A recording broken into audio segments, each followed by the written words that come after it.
ഇതുപോലെ ചീപ്പായിട്ടുള്ള രാഷ്ട്രീയം അത് CPM അവകാശപ്പെടുക, അത് പ്രത്യേകമായി അഭിനന്ദിക്കുക ഞാൻ. കാരണം അവർക്ക് മാത്രമേ ചെയ്യാൻ സാധിക്കത്തുള്ളൂ.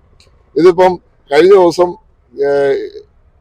വ്യക്തമായ രീതിയിൽ ഇവിടെ ബിന്ദു എന്ന് പറഞ്ഞ അമ്മ മരിച്ചു. ആ അമ്മ മരിച്ചപ്പോൾ ഞാൻ 5 ലക്ഷം രൂപ കൊടുത്തിരുന്നു. കൊടുത്തതിന് ശേഷവും കഴിഞ്ഞ 4 മാസമായിട്ട് എന്നെ അറ്റാക്ക് ചെയ്തുകൊണ്ടിരിക്കുക. അത് കൊടുത്തില്ല എന്ന് പറഞ്ഞു. അതിനു മുമ്പ് ഷാഫി പറമ്പിലിനെ ഇപ്പം തൊട്ടടുത്ത് ഒരു ജില്ലാ സെക്രട്ടറി എന്നൊക്കെ പറയുമ്പോൾ നമുക്കൊരു നിലവാരം പ്രതീക്ഷിക്കണ്ടേ? ആ നിലവാരം പോലും ഇല്ലാതെ എന്തൊക്കെയോ വിളിച്ചു പറയണു. ഞാൻ ചോദിക്കുന്നത്, ഇലക്ഷന് പരാജയപ്പെടുത്തി, ധൈര്യം ഉണ്ടെങ്കിൽ ഇലക്ഷന് പരാജയപ്പെടുത്തി ഇങ്ങനെ അപമാനിച്ച് എന്റെ പിതാവിനെ ഇവര് കാണിച്ചൊക്കെ നിങ്ങൾ കണ്ടു. കേരളം കണ്ടിട്ടുള്ളത് എന്തൊക്കെയാണ് പറഞ്ഞിട്ടുള്ളത്, കേരളം മൊത്തം കണ്ടിട്ടുള്ളത് എന്തൊക്കെ നെറുകേട് പറഞ്ഞിട്ടാണ് അദ്ദേഹത്തെ ഇല്ലാതാക്കിയത്. ഇന്നിപ്പോ കോൺഗ്രസിന്റെ ഓരോ ചെറുപ്പക്കാരെ ഓരോ നെറുകേട് പറഞ്ഞ് ഇലക്ഷൻ എടുത്തല്ലോ.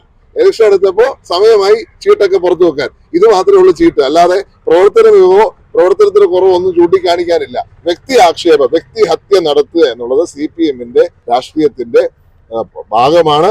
PT ചാക്കോ മുതൽ ഇങ്ങോട്ടുള്ള കഥ അത് തന്നെയാണ്.